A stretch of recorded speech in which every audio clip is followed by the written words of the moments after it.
Shalom para pemirsa yang diberkati oleh Tuhan, selamat datang kembali dalam diskusi pelajaran Sekolah Sabat yang dipersembahkan oleh Gereja Masehi Advent Hari ke-7 Uni Indonesia Kawasan Barat.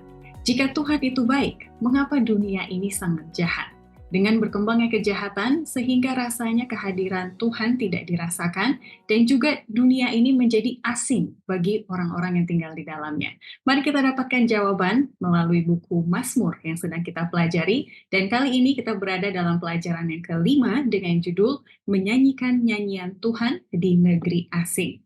Sebelumnya, saya mau menyapa para pemirsa terlebih dahulu yang sudah tidak asing lagi bagi kita, karena dengan adanya komen dari minggu ke minggu, saya melihat nama-nama yang sama selalu muncul. Tapi kali ini saya mau menyapa dulu dua narasumber kita, Pendeta Sony Situmorang, Direktur Komunikasi Uni Indonesia Kawasan Barat, dan juga Pendeta Dwi Yuniarto, Direktur Komunikasi Daerah Jawa Kawasan Tengah. Shalom Bapak Pendeta, apa kabar? Halo Maivi, kabar baik. Kabar baik, puji Tuhan. Bapak Pendeta, saya mau bacakan dulu nama-nama dari para pemirsa ke Pendeta Dwi Yuniarto. Ada banyak sekali pendeta nama baru, tapi tidak perlu dihafal. Mohon nanti ditanggapi salam dari mereka. Ada Oleke Mahrid, Wishe Sumarau dari Manado, Kartini Taebenu, Redaksi Sulut News, Seli Hari Lama, John Matajim di Gereja SDA 3 Papan, Kudat, Malaysia, Erna Paulus, Gereja SDA Pandan, Tenghilan, Sabah, Paulus Franz, Santani Lian di Gereja SDA Kaihangat, Sabah, Ayeril Pro, Gereja SDA Kampung Gaur, Kota Belut, Sabah, Malaysia. Berikutnya Perianus Pasaribu dan William Limadi. Mereka mengatakan Shalom, terima kasih untuk pembahasannya, sangat diberkati dan sangat membantu mempelajari firman Tuhan. Silakan Pendeta Dwi untuk menyambut para pemirsa kita. Shalom pemirsa setia untuk tayangan diskusi Sekolah Sabat dari Uni Indonesia Kawasan Barat dari Departemen Komunikasi. Senang untuk bertemu dengan saudara-saudara melalui tayangan ini dan juga ketika saudara merespon untuk setiap tayangan-tayangan ini. Kita senang semuanya dan kiranya kita terberkati melalui firman Tuhan yang kita pelajari. Terima kasih. Terima kasih Pendeta Dwi untuk sambutannya. Dan Pendeta Sony Situmorang, saya mau membacakan beberapa komen yang kita highlight. Yang pertama datang dari Bapak Nul Dimona, mengatakan asik benar ikut diskusi Sekolah Sabat dari Uni Kawasan Barat, dapat memotivasi untuk belajar Alkitab. Berarti enjoy Bapak ini, dan juga saya yakin banyak pemirsa yang demikian. Berikutnya dari Bapak Wilson Mahingkalo di Jemaat Smyrna Kombos Timur, mengatakan saya mendapatkan pelajaran yang luar biasa dengan bahasa yang sederhana dan mudah dipahami. Saran saya, pemandunya dan Pendeta Sony Situmorang jangan diganti. Yang lain boleh diganti seperti itu, komen beliau. Dan yang terakhir dari Bapak Raymond Sakul, dikatakan Shalom, sukses Hope Channel Indonesia. Saya mengerti Pendeta karena Sekolah Sabat ini banyak yang membawakan pelayanan di YouTube, jadi mungkin bingung, tapi menurut Pendeta sendiri dengan banyaknya fasilitas ataupun channel-channel yang ada, itu harusnya bagaimana membawa semangat kita untuk mempelajari firman Tuhan. Silakan Pendeta Situmorang. Baik, terima kasih atas responnya yang positif terhadap Sekolah Sabat Advent Indonesia Barat atau Uni Indonesia Barat yang disampaikan oleh Departemen Komunikasi. Semoga ini akan menjadi berkat bagi semua orang. Benar, ada banyak channel, ada banyak firman rohani yang disampaikan lewat YouTube. Itu artinya kita pun tergerak untuk menginjil melalui digital evangelism. Jadi ini suatu hal yang bagus. Di Indonesia kita punya Hope Channel Indonesia TV yang mengarah kepada banyak orang. Namun saya melihat juga banyak sekali akun-akun pribadi baik gereja maupun ministry menayangkan acara Sekolah Sabat khotbah. Ini merupakan apa? Berarti kita punya sense of belonging dan sense of responsibility untuk pekerjaan Tuhan. Jadi tanggapan saya Ivy, semoga ini semakin berkembang dan nama Tuhan dimuliakan. Nah, ada satu promosi minggu depan di Lampung kita akan adakan Hope for Indonesia Communication Adventist World Radio and Digital Evangelism Training se-Uni Barat ya. Jadi minggu depan. Jadi ada flyernya di website kita, di website Indonesia Barat ataupun di jemaat-jemaat Anda. Kalau boleh Anda hadir. Mudah-mudahan kita akan bisa streaming. Terima kasih Ivy. Betul sekali. Dan kalau perlu informasi lebih lanjut, mohon komen di video ini. Kami akan dengan senang hati menyalurkan pertanyaan tersebut atau informasi yang bisa kami berikan. Baiklah Pendeta Dwi, sebelum nanti akan berdoa, saya bacakan terlebih dahulu ayat inti dari pelajaran kelima dengan judul Menyanyikan Nyanyian Tuhan di Negeri Asing. Mazmur 137 ayat 4. Bagaimanakah kita menyanyikan nyanyian Tuhan di negeri asing? Silakan Pendeta Dwi. Mari kita berdoa. Bapa kami yang bertahta dalam kerajaan sorga, kami ucapkan puji syukur dan terima kasih Tuhan memberkati kami, menyertai kami. Kami akan memulai diskusi sekolah sahabat. Biarlah Tuhan Kau memberkati firman Tuhan yang kami akan pelajari, dan ini menjadi berkat bagi kami untuk mempersiapkan kami bagi kedatangan Yesus yang kedua kali. Kiranya Engkau urapi kami dengan kuasa Roh Kudus-Mu. Kami pasrahkan doa ini dengan percaya di dalam nama Yesus Tuhan dan Juru Selamat kami. Amin. Amin. Terima kasih. Baiklah para pemirsa, mari kita siapkan Alkitab kita. Dan juga saya ingatkan kepada para narasumber jika ada ayat-ayat yang ingin dikutip, silahkan disebutkan ayatnya supaya para pemirsa juga bisa belajar dan membacanya sendiri. Dan saya lupa tadi ada satu komen yang mengatakan diskusinya pembahasannya terlalu cepat seperti itu. Kita usahakan untuk mengadjust dengan baik begitu ya, dengan adanya durasi dan juga mungkin keseruan dari diskusi, maka kita mau padatkan semuanya di waktu yang tepat. Kita akan lanjut ke topik hari Minggu dengan judul Hari-Hari Jahat.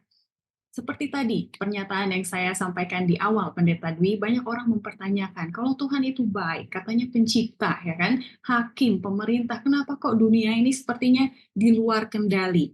Sebenarnya yang menjadi taruhan di sini kan Tuhan gitu ya. Banyak orang yang tidak percaya Tuhan karena apa yang mereka lihat di sini. Dan para pemazmur banyak menuliskan hal-hal tersebut. Apa yang mau kita pelajari dari tulisan mereka supaya kita juga dikuatkan. Silakan Pendeta Dwi untuk memulai. Baik, terima kasih Ivy. Sebenarnya kalau kita membaca kisah ini dari buku Mazmur di pasal 137 di ayat yang sudah dibacakan tadi, dalam perikop itu adalah keadaan bangsa Israel yang harus menyembah Tuhan ketika mereka dalam tawanan di Babel. Nah, sementara di pelajaran hari Minggu, masih ada hubungannya kalau kita membaca Mazmur pasal 74. Karena Mazmur 74 itu ditulis oleh Asaf.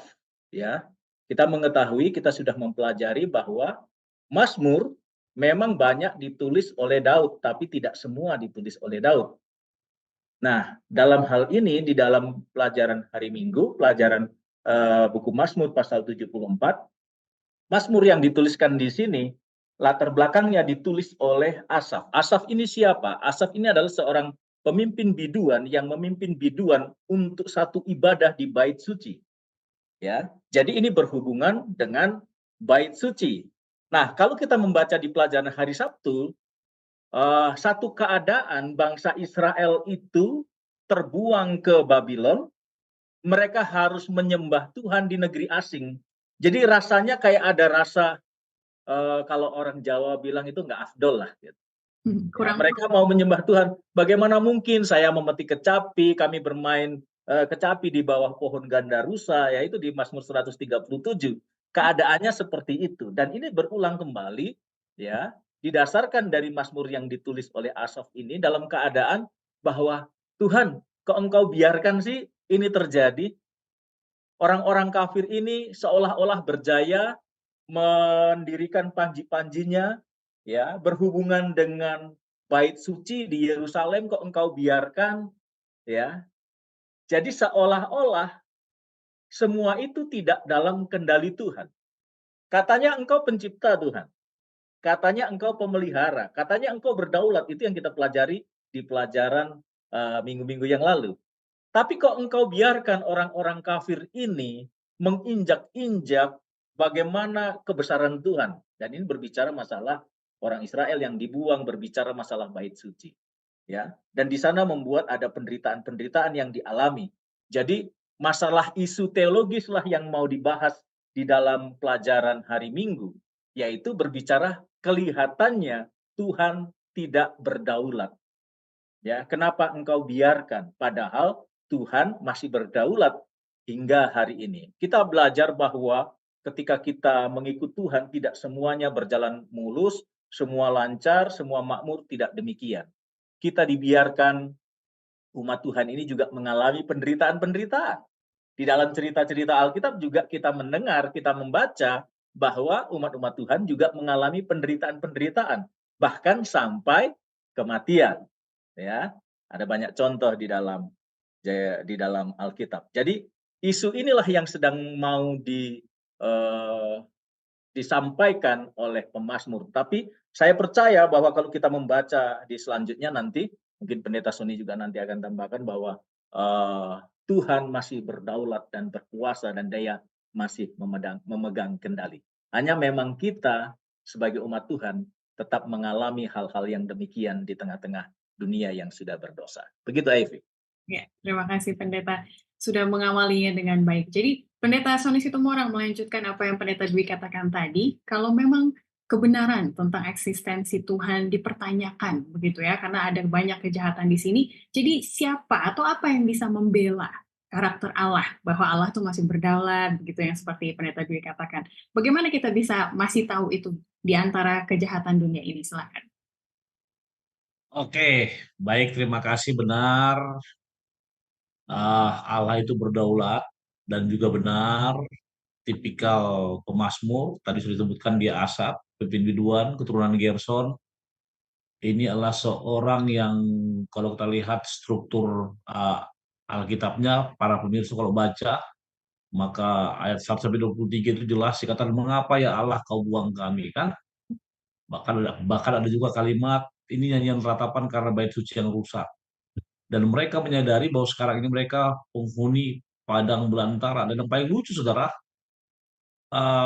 sampai Asap menggambarkan di ayat 14 apa? Kepala-kepala lewiatan, itu sejenis buaya, saudaraku ya. Artinya ini menggambarkan bagaimana penderitaan. Dan saya mau katakan ini karakteristik kita. Ketika kita susah, datang kepada Tuhan. Ya begitu ya, Pastor Dwi ya, kalau susah datang kepada Tuhan ya. Ya. Kalau senang lupa sama Tuhan, kan begitu. Namun di atas semuanya itu, mungkin Ivy boleh baca paragraf ke-4 dan paragraf ke-5. Namun yang lebih penting daripada pemulihan kekayaan Israel adalah pembelaan karakter Allah di dunia. Jika tindakan jahat bangsa-bangsa tidak dihukum, akan tampak bahwa Allah telah kehilangan kuasanya. Hanya ketika Tuhan menyelamatkan umatnya, namanya akan dibenarkan dan diangkat. Seperti sekarang ini, prinsip yang sama ada saat itu. Dosa-dosa kita, kemurtatan kita, kejahatan kita tidak hanya membawa keburukan kepada diri kita sendiri, tetapi lebih buruk lagi kepada Allah yang namanya kita akui. Tindakan kita yang salah juga dapat memberikan dampak rohani yang merugikan bagi kesaksian dan misi kita. Berapa banyak orang yang telah dimatikan imannya oleh tindakan mereka yang mengakui nama Kristus? Oke, Allah berdaulat. Allah eksis. Ingat pelajaran 2 minggu lalu, Allah itu omnipotent, omniscience, dan omnipresent ya. Omnipresent maha hadir, omniscience maha tahu, omnipotent maha kuasa. Nah, namun Allah juga punya misi bagi kita. Dan misinya itu adalah agar kita memantulkan karakter Allah di paragraf keempat tadi. Nah, paragraf kelima ada satu kalimat yang Ivy sangat baca bagus sekali. Tindakan kita yang salah dapat memberi dampak rohani yang merugikan bagi kesaksian misi kita. Jadi ketika hari-hari jahat yang seperti yang ditulis oleh penulis Perjanjian Sekolah Sabat ini mengarah kepada apa? Bukan harinya yang jahat, tapi apa? Karakter orang yang menjalani hari-hari tersebut. Ya, karakter orang. Artinya sama seperti 2 minggu ini lagi ada marak Piala Asia. Ini minggu Piala Asia katanya. Apakah minggu setiap tanggal sekian minggunya Piala Asia? Enggak. Tapi apa? Ada event pada saat tersebut yang membuat minggu itu dikatakan minggu Piala Asia atau minggu World Cup, kan begitu. Tapi sama seperti itu, ini hari-hari yang jarang orang-orangnya. Bahkan dikatakan mereka tidak mengerti kenapa sampai mereka jatuh, terbuang, terbawa. Dan Asap mengatakan itu karena dia melihat apa? Dia seorang biduan dan dia tidak mau keabahnya apa? Rusak. Dan ini mengarah kepada saudara saya. Dalam konsep asap, Ka'bah yang maksud itu kehancuran Bait Suci Yerusalem. Namun dalam konsep sekarang ini yang tadi di bawah, tindakan yang salah yang dilakukan dapat memberi dampak rohani yang merupakan merugikan bagi kesaksian misi kita. Ingat, kita pun Ka'bah siapa? Allah. Terima kasih. Terima kasih. Jadi bagaimana para pemirsa menanggapi kebenaran atau memahami bahwa kitalah umat-umatnya yang membela karakter Tuhan selama hari-hari yang jahat ini, dan apa maknanya bagi kehidupan kekristenan kita pribadi. Baiklah, kita lanjut ke hari Senin dengan judul Di Pintu Kematian. Selain kejahatan yang ada di dunia, penyakit ataupun kematian, itu juga yang membuat kita mempertanyakan, Pendeta Dwi, di mana Tuhan? Kok saya bisa sakit, menderita seperti ini, dan lain-lain. Apa yang ditulis oleh pemazmur dan bagaimana kita mendapat kekuatan dari situ? Silakan. Baik, terima kasih Ivy. Jadi dalam pelajaran sekolah sahabat kita, saya mengambilnya dari buku Mazmur pasal 88, sebagaimana yang dituliskan di dalam catatan tebal dari pelajaran sekolah sahabat kita. Dan itu sudah pasti menjadi pertanyaan kita bersama, ya. Bukan hanya pertanyaan orang dulu ketika dia menghadapi penderitaan seperti Ayub, ya. Bukan hanya orang yang mati syahid, ya. Tapi itu menjadi pertanyaan kita yang sudah belajar akan firman Tuhan. Ya, menjadi pertanyaan bagi kita. Tadi Abi katakan, kenapa sih saya harus sakit? Kenapa orang yang saya kasihi meninggal? Kenapa orang yang sudah mengikut Tuhan setia mengalami penderitaan? Ya, itu yang menjadi pertanyaan kita. Dan buku Mazmur membantu kita untuk tetap setia dalam segala keadaan. Memang di bagian awal, pemazmur dalam buku Mazmur pasal 88, saya akan mulai ayat yang keempat di sana. Sebab jiwaku kenyang dengan malapetaka, dan hidupku sudah dekat dunia orang mati. Aku telah dianggap termasuk orang-orang yang turun ke liang kubur. Bayangkan sudah mendekati kematian lain. Ya. Lalu aku harus tinggal di antara orang mati, seperti orang-orang yang mati dibunuh terbaring dalam kubur. Dan selanjutnya, setelah dia menyampaikan malapetaka, penderitaan, di ayat 11, ayat ini berbalik. Ya, pemazmur ini jadi dia mau mengungkapkan bahwa dalam keadaan menderita pun, bahwa mereka tetap bisa memuji Tuhan. Ada keajaiban-keajaiban Tuhan yang perlu diberitakan. Ayat 11. Apakah kau lakukan keajaiban bagi orang-orang mati? Ya. Masakan arwah bangkit untuk bersyukur kepadamu? Dapatkah kasih-Mu diberitakan di dalam kubur dan kesetiaan-Mu di tempat kebinasaan? Diketahui orangkah keajaiban-keajaiban-Mu dalam kegelapan dan keadilan-Mu di negeri segala lupa? Jadi artinya bahwa pemazmur juga menyatakan kebesaran Tuhan, keajaiban Tuhan. Jadi walaupun dia mengalami penderitaan-penderitaan dalam tulisan dari buku Mazmur pasal 88. Jadi yang saya mau tekankan bahwa pemirsa semua, saya percaya bahwa kita mengikuti Tuhan, kita sudah dengan tulus hati, tetapi toh penderitaan itu tetap ada. Itu adalah bagian dari dosa yang sudah masuk. Ya, bisa jadi penderitaan itu bukan karena kesalahan kita, tetapi pengaruh global daripada dunia yang berdosa ini. Ya, kita bisa mengingat cerita Ayub yang begitu dinyatakan di dalam Alkitab saleh dan jujur, toh dia pernah mengalami penderitaan. Ya, sampai dia mengatakan bahwa dulu kata orang saja saya mengenal Tuhan, tetapi sekarang mataku sendiri melihat Tuhan. Jadi pengalaman rohani menderita bersama Tuhan, dan ketika kita tetap setia kepada Tuhan, itulah juga yang harus menjadi kekuatan bagi kita bahwa Tuhan masih menunjukkan cara-cara yang ajaib untuk tetap mengendalikan dunia ini dan menolong meluputkan kita dari segala penderitaan. Amin.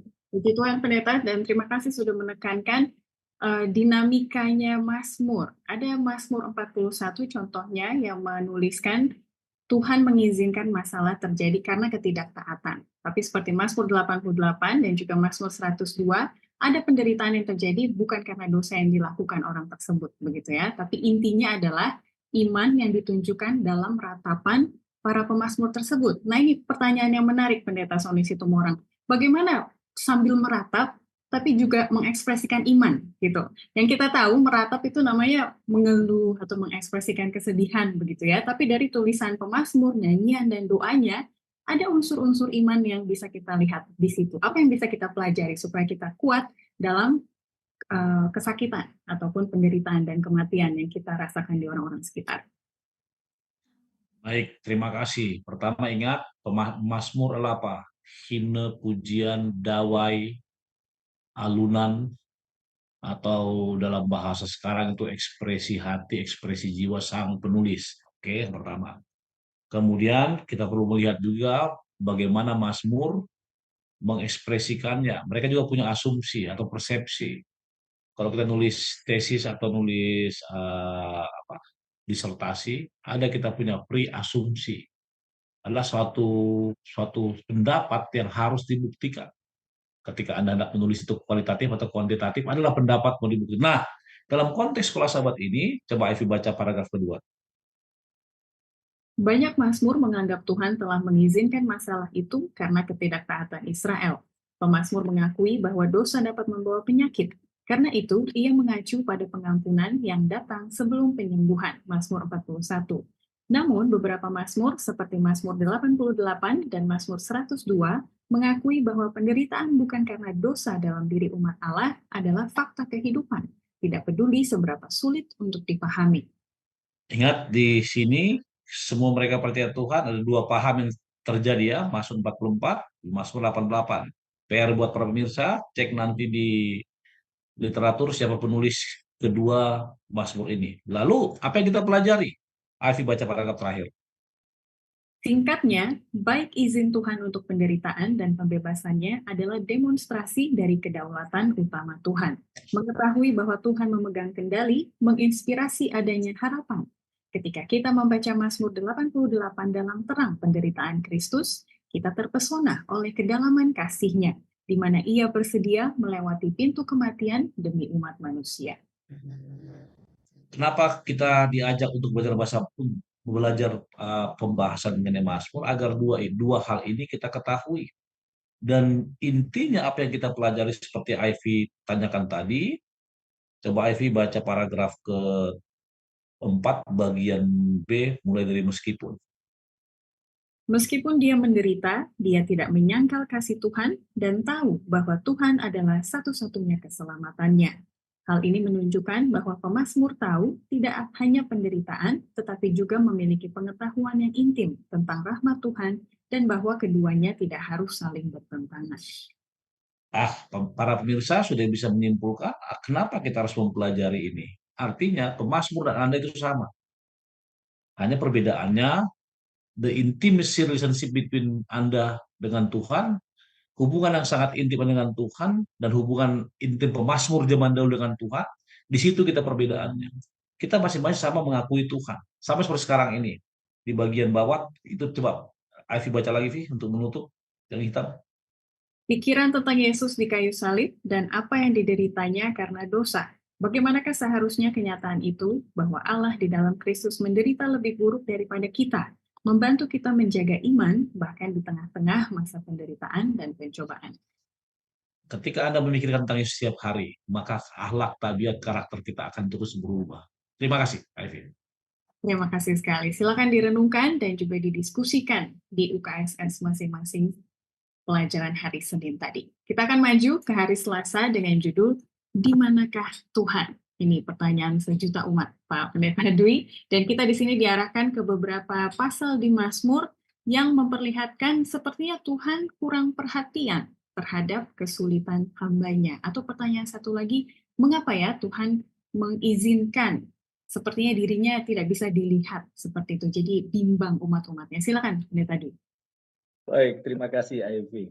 Ya, jadi dalam pelajaran ini, seperti yang Ivy katakan, bahwa ini memang pertanyaan banyak orang. Di mana Tuhan?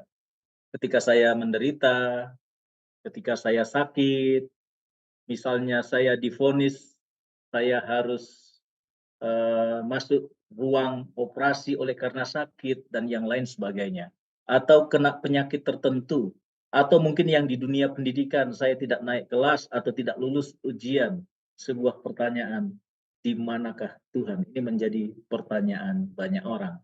Bahkan pemazmur pun menuliskan hal itu, ya. Allah digambarkan seperti tidak peduli, Allah itu jauh, ya, sebagaimana di abad-abad pertengahan bahwa Allah itu adalah Allah yang transenden, begitu mulia, agung sehingga terlalu jauh untuk dijangkau. Padahal dia mengajarkan Allah itu adalah Allah yang dekat, ya, yang menjadi solusi. Sehingga dia mengajarkan di dalam buku Perjanjian Baru, berdoalah, ya, karena Allah itu seperti Bapa, seorang Bapa kepada anaknya. Bapa kami yang di sorga, diajarkan demikian. Jadi Allah itu adalah Allah yang dekat. Jadi pertanyaan di manakah Tuhan ini menjadi pertanyaan-pertanyaan bagi orang-orang yang merasa seolah-olah Allah sedang meninggalkan umat Tuhan. Ya, di sini dikatakan bahkan, ya, sepertinya orang-orang yang setia kepada Tuhan yang pemazmur tuliskan ini bagaikan, ya, membandingkan dirinya dengan burung-burung yang kesepian. Aku sudah menyerupai burung undan di padang gurun, sudah menjadi seperti burung ponggok pada reruntuhan. Aku tidak bisa tidur dan sudah menjadi seperti burung terpencil di atas sotoh. Mazmur 102 ayat 7 dan 8. Jadi kita bisa membayangkan betapa kesepiannya umat Tuhan tanpa kehadiran Tuhan. Intinya bahwa mereka merasa bahwa Tuhan itu tidak hadir di dalam kehidupannya. Apa aplikasi yang kita bisa dapatkan dari tulisan ini? Ya, ketika kita pun merasakan bahwa Tuhan tidak hadir, maka di situ kita akan merasa kesepian seperti pemazmur. Tetapi di bagian akhir, kalau kita membaca bahwa ada satu solusi bahwa jika itu yang terjadi maka kita perlu berdoa kepada Tuhan. Dan di dalam kitab Mazmur pasal 42, nah kitab ini ditulis oleh Bani Korah, ya. Di sana dituliskan, ini dua ayat yang terkenal, ada lagunya, seperti rusa yang merindukan sungai yang berair, demikianlah jiwaku merindukan Engkau ya Allah. Jiwaku haus kepada Allah yang hidup. Bilakah aku datang melihat Allah? Nah, jadi kita merindukan Tuhan, dan ketika kita rindu, solusinya adalah bahwa kita bisa berbicara dengan Tuhan. Karena doa adalah berbicara dengan Tuhan seperti kepada seorang sahabat. Allah itu tidak jauh. Allah itu tidak hanya kita pikirkan secara transenden, agung mulia, tetapi dia juga selain agung dan mulia, dia adalah Allah yang dekat yang mau menjawab semua doa-doa kita. Amin. Mengingatkan saya pada satu lagu Pendeta ya, dia hanya sejauh doa, seperti itu. Itu melengkapi apa yang Pendeta Dwi sudah katakan tadi. Mengenai doa, Pendeta Sony Situmorang, apakah itu satu-satunya solusi ketika kita mempertanyakan hal yang sama? Di manakah Tuhan? Karena ini berkaitan dengan pertanyaan nomor 2 di hari Jumat. Di mana kita harus mencari jawaban ketika iman kita kepada Tuhan diuji oleh cobaan atau orang-orang yang menderita seperti itu. Apa yang menjadi pengalaman kita ketika kita berdoa? Karena ini juga merupakan respon dari para pemazmur ketika mereka menanyakan di manakah Tuhan. Oke, terima kasih. Doa. Doa dalam bahasa sekarang kita kenal sebagai nafas rohani dengan Tuhan. Atau sebagai suatu tanda bahwa saya berhubungan terus dengan Tuhan. Dalam konteks sekarang. Mazmur juga merupakan apa? Doa, ya. Doa. Ketika dikatakan doa, maka itu merupakan apa? Satu personal relationship kita dengan Tuhan melalui apa? Komunikasi. Ada yang verbal maupun non verbal, ya. Namun ketika pertanyaan hari Jumat nomor 2, saya perlambat Ivy. Kadang-kadang saya terlalu cepat bicara memang, ya. Nomor 2, di mana kita harus mencari jawaban ketika iman kita kepada Tuhan diuji atau cobaan atau oleh orang-orang yang penderitaannya sendiri menyebabkan mereka mempertanyakan kebaikan dan kuasa Allah. Sama seperti pemazmur. Ivy baca paragraf ketiga. Sungguh luar biasa bahwa para pemazmur memutuskan untuk tidak diam dalam menghadapi keheningan Tuhan. Para pemazmur dengan tegas percaya pada doa, karena doa diarahkan kepada Tuhan yang hidup dan ramah. Tuhan masih ada di sana, bahkan ketika Dia tampaknya tidak ada. Dia masih merupakan Tuhan yang sama yang mendengar mereka di masa lalu, dan mereka yakin Dia mendengar mereka sekarang. Oke, coba kalimatnya, dia masih merupakan Tuhan yang mendengar pada masa lalu dan dia mendengar sekarang. Apa yang kita buat? Apakah cukup hanya dua sebagai solusi? Sama seperti pemazmur, kita punya kesempatan untuk boleh mengekspresikan iman kita. Melalui apa? Melalui doa. Mengekspresikan iman kita melalui apa? Melalui cara kita menanggapi keheningan. Ini Mazmur bilang dia keheningan.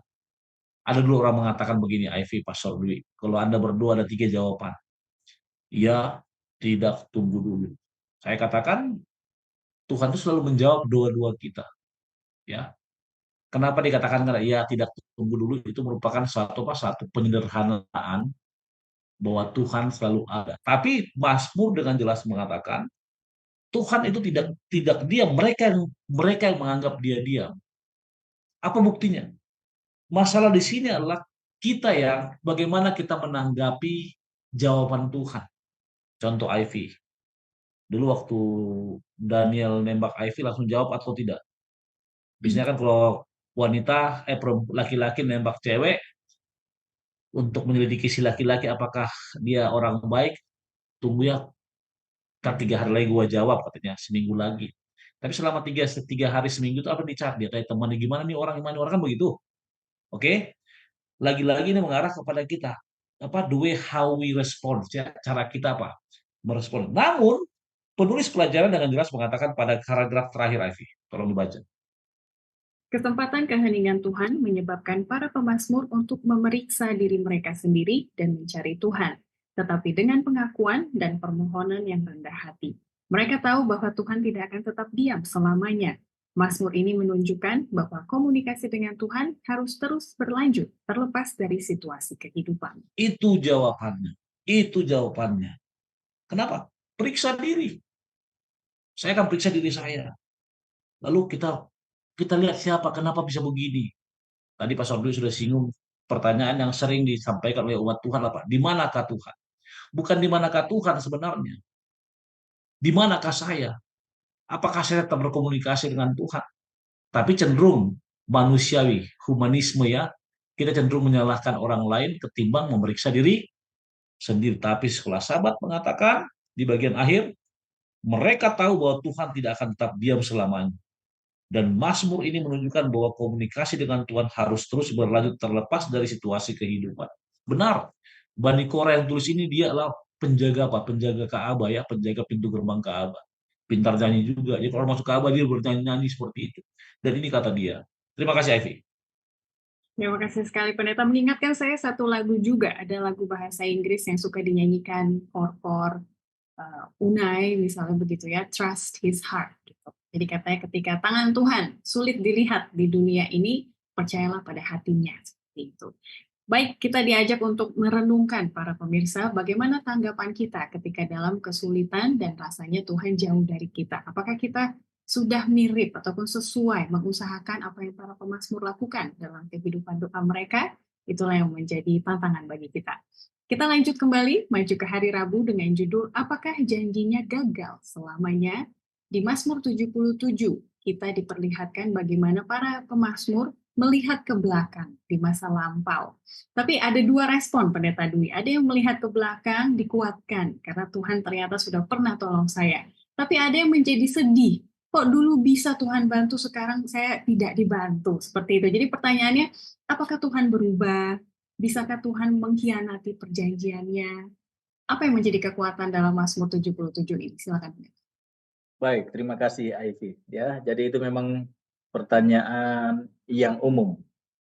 Ya, ini pelajaran ini memang sangat aplikatif, artinya yang kita rasakan setiap hari. Bisa dialami oleh orang muda, bisa dialami oleh keluarga-keluarga muda, bisa dialami oleh orang yang sudah senior sekalipun, ya, yang sudah dalam perjalanannya itu sudah mengikuti Tuhan. Dia melihat kembali. Padahal Ellen G. White pernah mengatakan bahwa jangan pernah melupakan, jangan khawatir akan masa depan jika engkau tidak melupakan pimpinan Tuhan di masa yang lalu. Nah, tadi Ivy juga sudah katakan bahwa ada dua respon dalam hal ini. Ada yang sudah melihat di masa yang lalu begitu hebat Tuhan, bagaimana memimpin bangsa mereka, bangsa Israel keluar dari Mesir, begitu banyak mujizat, ya. Tapi kok kelihatannya Allah yang berbeda yang saya rasakan hari ini. Ya, itulah yang dirasakan oleh pemazmur pada waktu itu. Ya. Tetapi di sini ada sebuah jaminan bahwa Allah itu adalah Allah yang sama. Baik Allah yang memimpin kepada nenek moyang mereka keluar dari Mesir, kepada Allah yang memimpin mereka, dan juga Allah yang saya sembah hari ini adalah Allah yang sama. Allah yang saya percayai adalah Allah yang sama. Karena mengikut Tuhan itu bukan hanya kata orang, tetapi saya harus merasakan bagaimana saya dipimpin Tuhan itu secara pribadi. Jadi pengalaman berjalan dengan Tuhan itu adalah sebuah pengalaman pribadi. Sehingga ketika mengalami penderitaan, dikatakan dalam buku pelajaran hari Rabu di bagian alinea terakhir di bagian bawah itu ada tulisan begini, pemazmur didorong untuk menunggu Tuhan dalam iman, mengetahui bahwa Dia adalah Allah yang sama, melakukan mujizat kepada bangsa Israel di masa yang lalu. Jadi kita perlu iman dalam hal ini, tidak semua yang kita inginkan, ya. Kan Tuhan katakan Allahku akan memenuhi segala keperluanmu, bukan keinginanmu. Kadang-kadang kalau keinginan doa kok nggak dijawab-jawab, ya. Saya sudah berdoa kok jawabannya masih tunggu dulu terus.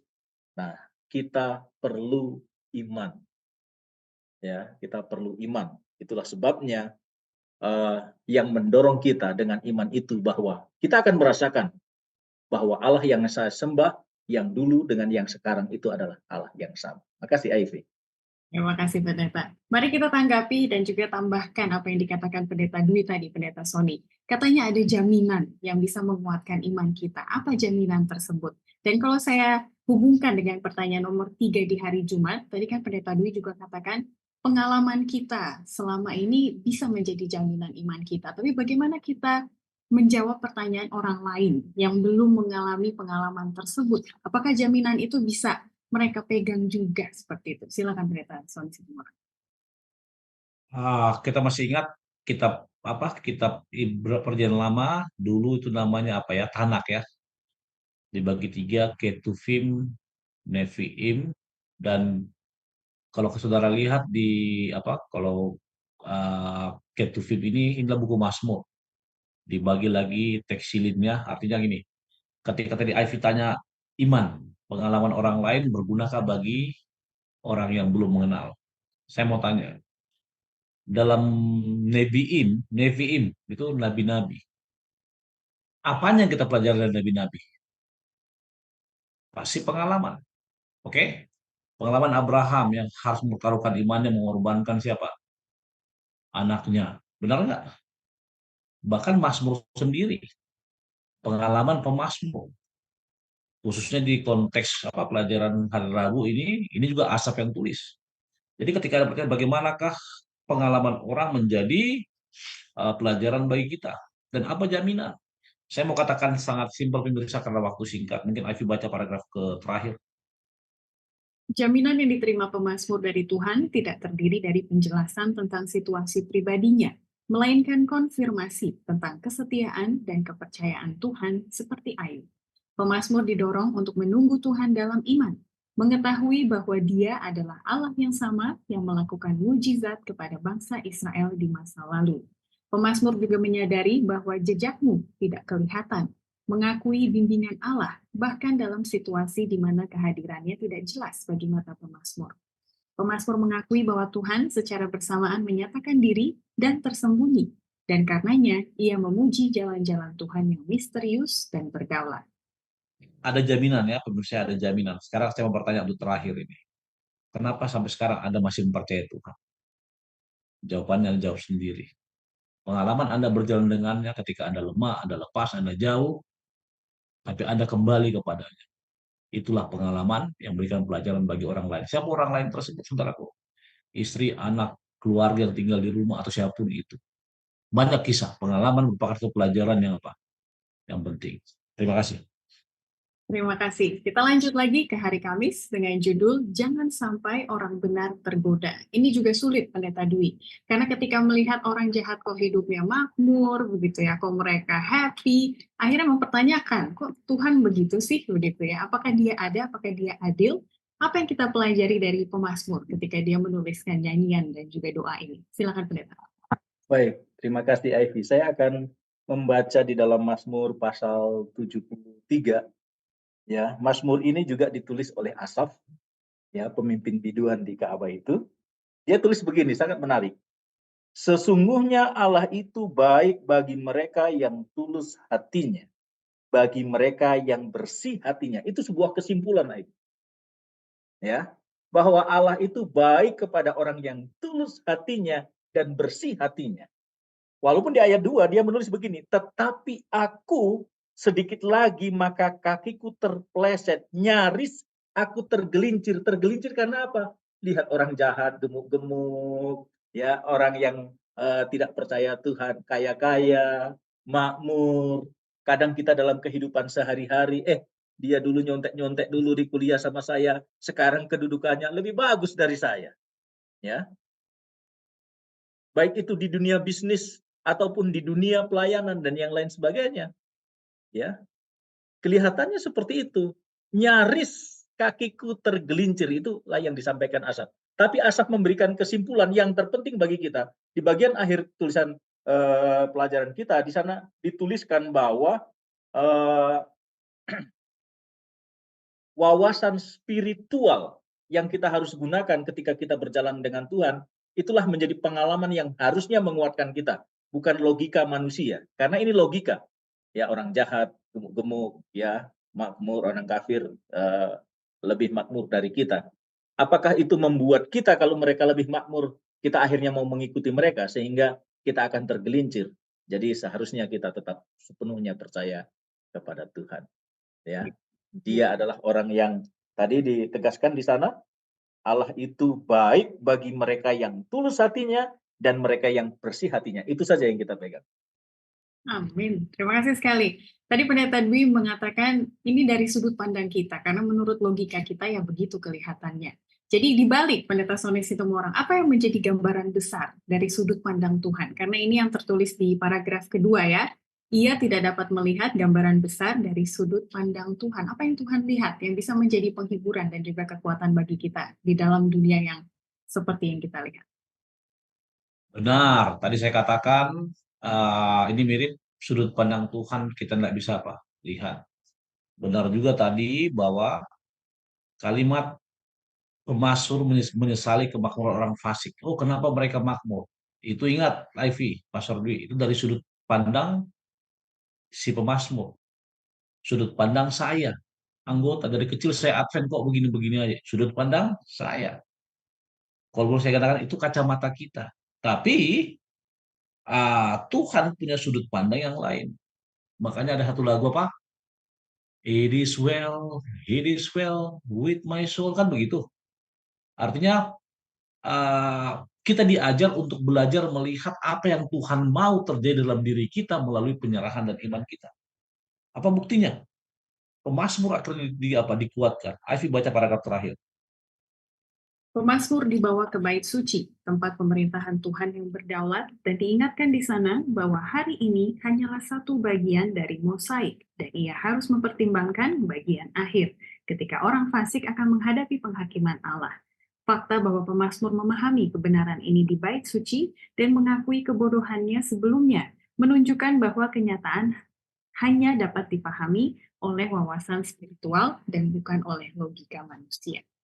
Ini yang saya katakan dulu, ketika Anda beragama, beriman, itu pakai apa? Iman. Tapi ketika Anda ingin mencapai sesuatu, itu gunakan apa? Logika. Namun banyak sekali para hamba Tuhan, dengan imannya, dia bisa mengachieve atau mendapatkan segala sesuatu. Kenapa? Tadi dia di bagian akhir, ketika orang fasik akan menghadapi penghakiman Allah. Anda katakan dia makmur, Anda katakan dia kaya, tapi Anda tidak lihat ini apa yang dia buat akan menghadapi penghakiman dari Allah. Untuk itu, mari kita mau dibawa oleh Tuhan yang berdaulat, bahwa apa yang kita alami hanya mozaik. Apa arti mozaik, Afi? Apa itu mozaik? Kalau bilang mozaik apa?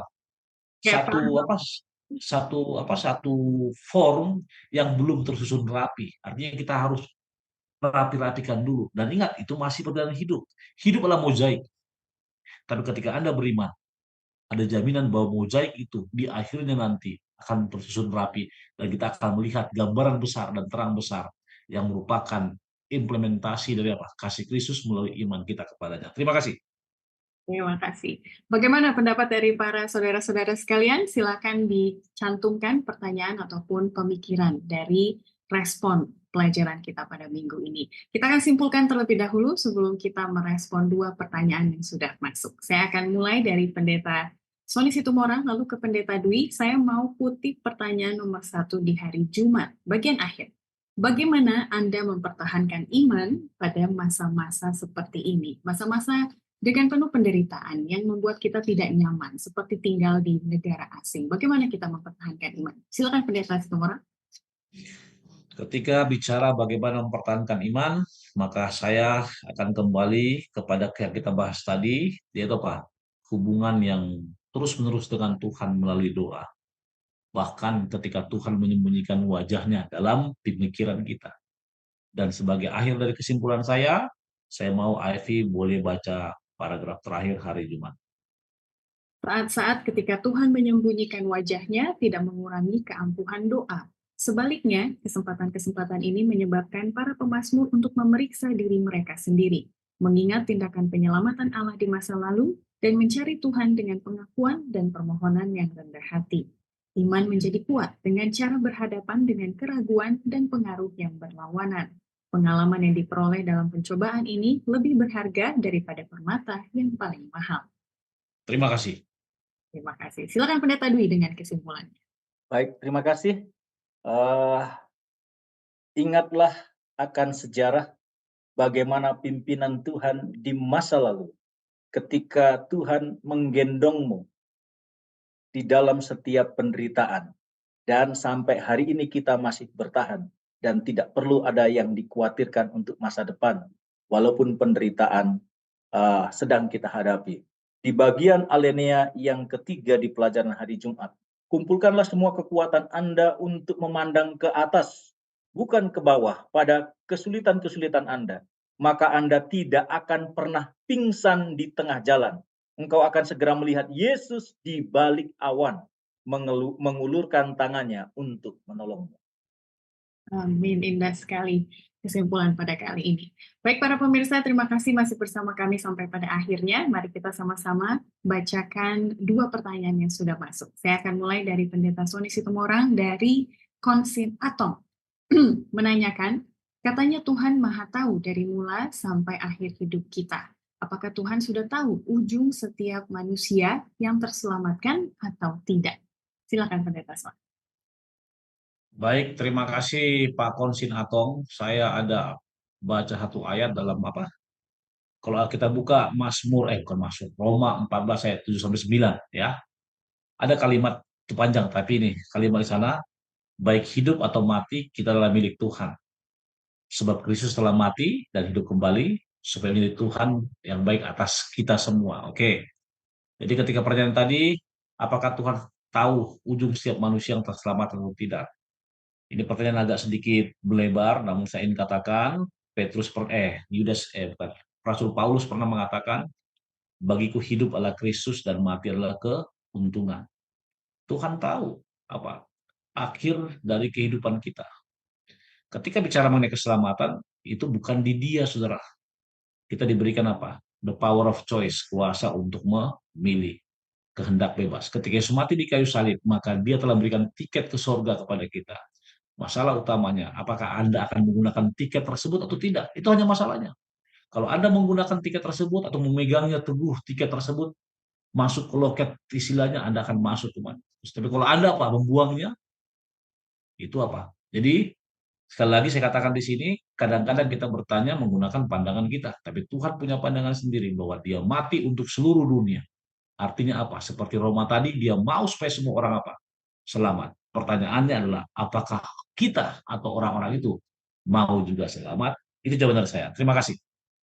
Terima kasih Pendeta dan juga Bapak Konsin Atong. Ditunggu pendapat dan juga pertanyaan berikutnya. Pendeta Dwi, kita akan tanggapi pertanyaan dari Father Sianturi. Apakah ada kalanya Tuhan memperbolehkan penderitaan atau kepahitan terjadi kepada umatnya sampai hamba-hambanya itu mati seperti mati Sahid? Silakan Pendeta Dwi. Baik, terima kasih Bapak Sianturi yang sudah menanyakan hal ini. Saya yakin bahwa kita melihat bahwa cerita-cerita di dalam Alkitab, bahwa Allah mengizinkan, memperbolehkan penderitaan, kepahitan, bahkan sampai mati syahid. Dalam cerita Alkitab banyak, ya. Ayub mengalami penderitaan, Stefanus mati dilempari dengan batu sampai mati. Rasul-rasul juga mengalami kematian, mati syahid untuk mempertahankan imannya. Sampai di abad pertengahan, orang-orang Waldensia, Jerome, John Huss, ya, banyak mati syahid oleh karena mempertahankan iman. Apakah itu bisa terjadi kepada umatnya yang mengikuti dia sekarang ini? Ya, Allah izinkan, tapi Dia akan memberikan upah.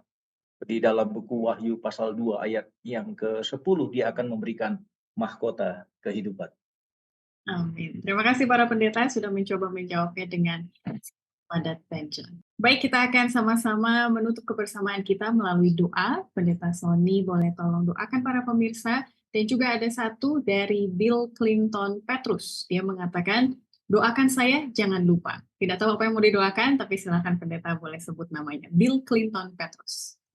Baik, kita berdoa. Bapak Semawi, terima kasih Tuhan karena pelajaran yang indah. Terima kasih oleh karena para pemirsa yang tetap setia mengikuti perjalanan sekolah sahabat ini, Bapak. Engkau telah memberkati hamba-Mu, Pendeta Dwi, Iveta Inarai, dan juga Daniel di belakang layar. Biarlah kami semua akan menjadi berkat bagi banyak orang.